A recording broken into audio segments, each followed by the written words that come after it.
Hi, I'm Austin Young, and I'm an artist.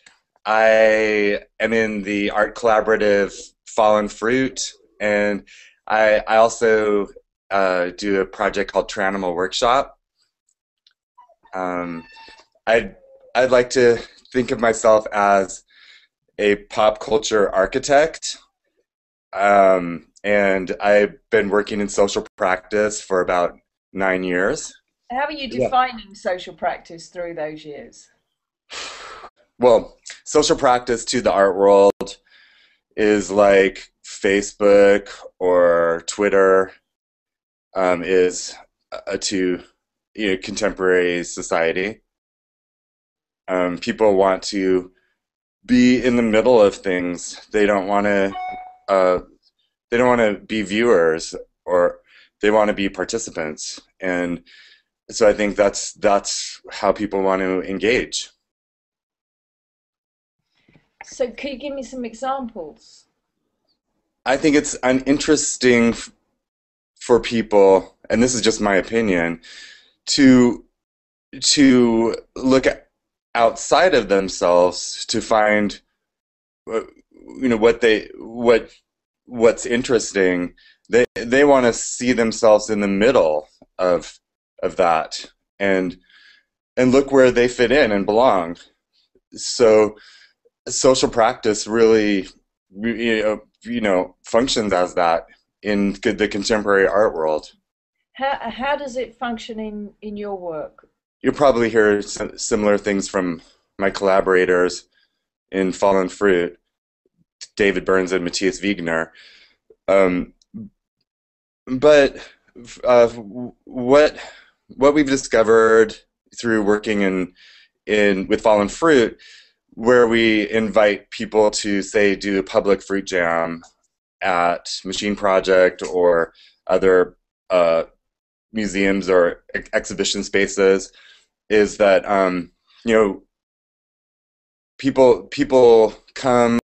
It's really an incredible experience for people, and they love it. And what happens is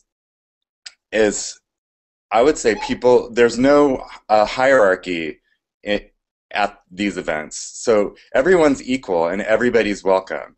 And it's like you don't have to be cool enough, or you don't have to be a certain age, or it just there's nothing about. Well, when people come, we'll introduce them to each other by really uh, random things like, oh, you guys both have red shirts. Why don't you sit and hang out over here? Or you're both from Alabama. Why don't you hang out over here? It's there's nothing about race, gender, uh, class. It's it, everyone is equal, and everyone is an expert at the flavor of jam. And then also we don't have any recipes. So, it's just like it's a collaboration. So if you brought lemons and I brought figs, hey, let's make lemon fig jam. Maybe this person over here brought lavender. So um, there's there's no right or wrong way. It's going to end up sweet anyways. Yeah. And then everyone's going to share the different flavors. So I mean that's to me is a really kind of perfect example of there's there's absolutely no hierarchy. There's no right or wrong way to do it. Everybody is an expert at it, and then we get to hang out and have this social experience. It's really fun. Um, the other, excuse me, the other thing that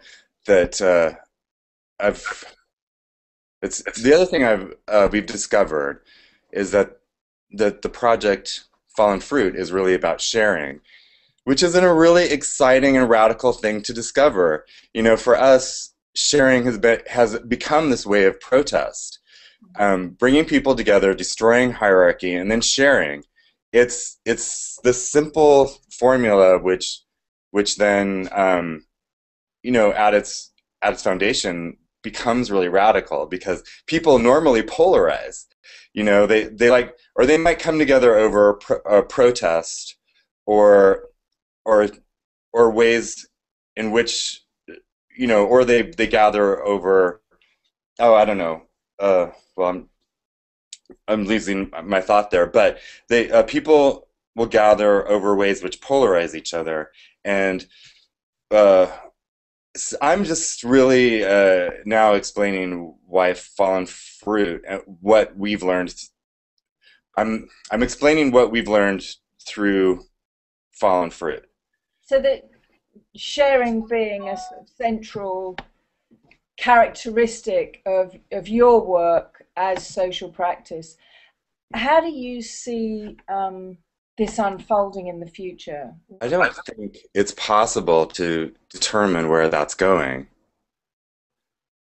Okay, now the I mean, question, what are the challenges of the field as far as you're concerned? I think the challenges for an emerging artist would be participation. How do you ignite imagination and get people excited about participating? Because for us, in social practice, participation really is the monitor of success. Like, if you get people to show up and be present, that that means you're engaging people in social practice.